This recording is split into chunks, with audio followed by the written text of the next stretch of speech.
problem because seeing is totally irrelevant to me. How do you measure that? How do you measure seeing? No. How do you measure the... Good question. Wow. That is a great question. How do I do this? There's a tool called CCD Calc. And I think it's a free tool from Ron Wadowski. Right. And if you download it, you put in your camera, your pixel size, your optical system, it'll tell you what it is right off the bat. So if you have like a Canon 350D, given focal length, bam, it'll tell you the size of your image and the scale. Yeah, I do have it. Yeah, that'll do it. It'll tell you right away. Focus zone and everything. What's that? Critical focus zone, field of view, all the nice stuff. Yeah, it's a really cool tool. I use it to see if an object will fit in the current configuration I've got. Do you have the sky? Yeah. Use the field of view indicator in the sky. Awesome for that. Okay. Yeah, create a field of view for your chip and it'll make a nice little box. And you go to the sky and bring the pictures in so you can see like Orion or the nebula or whatever you're shooting, and it'll draw a box and you can see exactly what you'll see. I just got the Sky 6 yesterday. Oh good, it's great software. The SP camera came with the Sky 5. Yeah. And it's nowhere near the same. The Sky 5 and 6 are No, completely different. totally different, yeah. Getting Another back good to, point getting is back that- to the processing a little bit. If you're going to try to sharpen the image, what you're kind of saying with the 2 arc seconds is it doesn't do any good to oversample, or it doesn't help your ability to sharpen the image. Well, if you're, I'm not sure I totally understand the question. If you're, give me that one again. Lay it on me again. Okay. If you're going to use the sharpening routines, you know, in whatever software you're talking about. Okay. It seems to me that if your sampling is 1 arc second instead of 2, you oversample the star blur by a factor of 2. That you have a better result from the sharpening algorithms. In theory, you're right. In theory, There is a right. sampling theory. You should be sampling at about half the resolution. So if you're seeing 2 arc seconds, you sample at 1. That's as good as you can do. Sample any less than that, and you can't improve it digitally. Yeah, that's a question that's over my head, so I don't really know the answer to it. The seeing is what kind of really limits you. If you sample at much less than you're seeing, say at half an arc second per pixel, and your seeing is 2, you might as well. Yeah, you're throwing away. You're having exposed twice as long. Yeah, we'll talk a little. Wow, did it just move ahead? Look, somebody wants me to move. We'll talk about binning in a minute. Binning is a powerful tool, and if you should always bin if you can. If the seeing is bad and your pixel scale doesn't make sense for the seeing, I recommend you bin. That really does increase your signal to noise ratio significantly. It basically doubles your sensitivity of your camera and your well depth every time you do it, at the expense of resolution directly. So here's some ED. This is a good term to know. You see that term thrown around a lot. It means extra low dispersion. Dispersion being the dispersion of the different wavelengths when light goes through glass. Regular optical glass significantly splits out like a prism, splits out the wavelengths. Achromats typically uses ED glass, does not do that nearly as much. It's much lower how much it splits out. So the doublets that claim to be apochromatic, those are almost always using ED glass, and that's how they can get away with using a doublet lens. It's pretty good. I mean, they're really good because they use that special glass. Image circle, this is an important one. How big is the image actually projected by the optical system? When you're thinking about your camera, you really want to consider this when you look at the telescope, because if you get like a dull Kirkham, for example, and your image circle is 15 millimeters, and then you go and get an STL 11,000 as your camera, you're going to be very disappointed with the results, because you're going to have this big chip and there's going to be this tiny little circle of light in the middle of it. And it's really not going to be all that exciting. You're going to go, well, why did I do this? I should have gotten an ST10 or something with a much smaller chip. So think about the size of the image circle. Fully illuminated image circle. This is another one. You'll hear a lot of, like, for example, my Epsilon has an image circle of 50 millimeters. Wow, that's great. It's huge. Maybe it's 40. I don't remember. My chip is 32 millimeters, but I forget what it is exactly. It's almost 35 millimeters, and I thought, oh, well, that'll be great. There is a hugely uneven illumination. I mean, there is a massively uneven illuminated field. So when you look at a flat frame, you'll see a big difference between how much light falls on the edge of the chip and how much falls in the middle. We'll look at flat frames in a minute, and you'll see what that looks like. Coma, astigmatism, both aberrations, rack and pinion focuser, those are the ones with the gears. Typically, they suck for the most part, but like Takahashi uses them exclusively.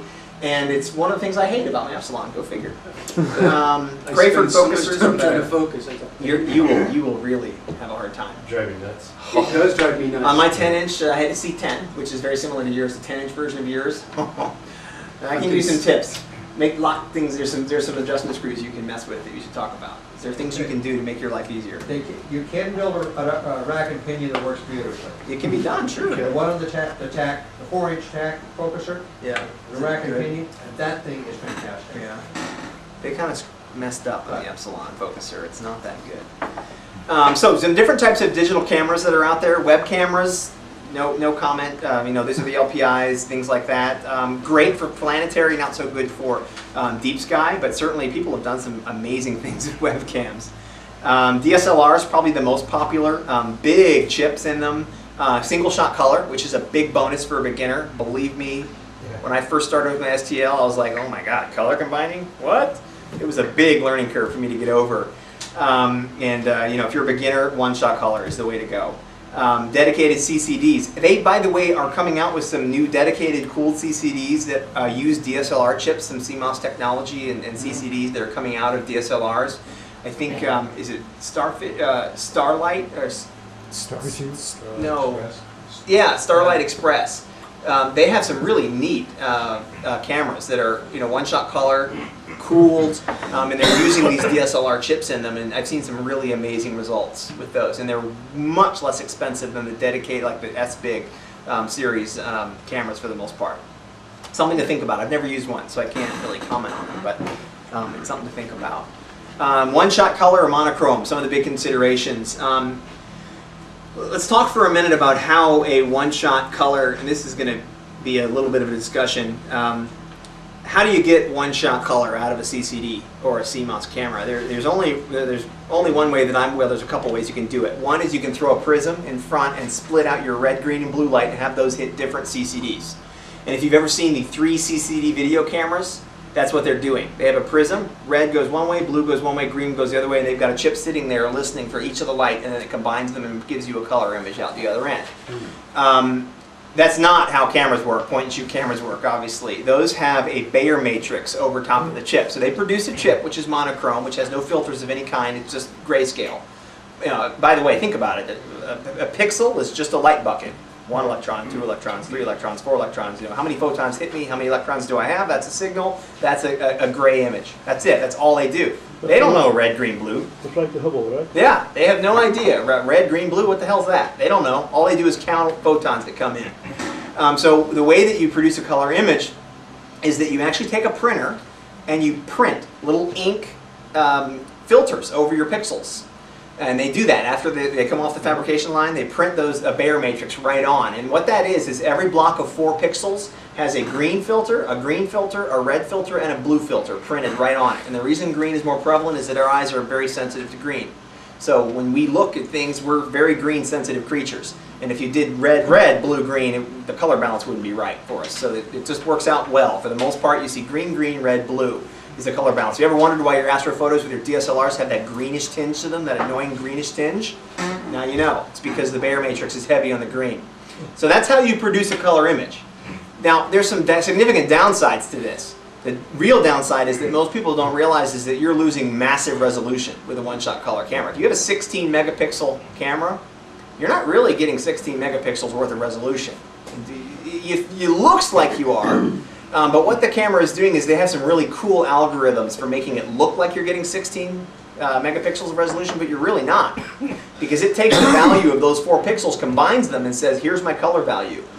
Some of the algorithms are really tricky with how they do it, and they'll kind of stage the color around it. They'll fill in the color around it so that it looks like it blends nicely together. So just a casual view, you'd never know. If you count the pixels, it looks like a 16 megapixel image, but it's actually not. You're actually losing resolution because of that. Basically, you're binning at 4:4.